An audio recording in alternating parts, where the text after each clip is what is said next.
السلام عليكم ورحمة الله.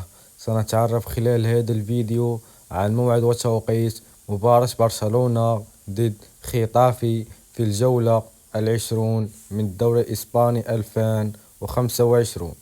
قبل بداية الفيديو لا تنسى الاشتراك في القناة وتفعيل زر الجرس ليصلك كل جديد. ستقام مباراة برشلونة ضد ختافي في الجولة 20 يوم السبت 18 يناير 2025.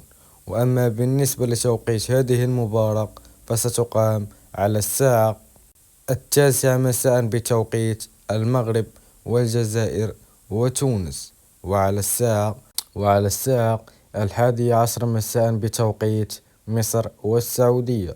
وأما بالنسبة لقناة الناقلة لهذه المباراة هي قناة بين سبورت.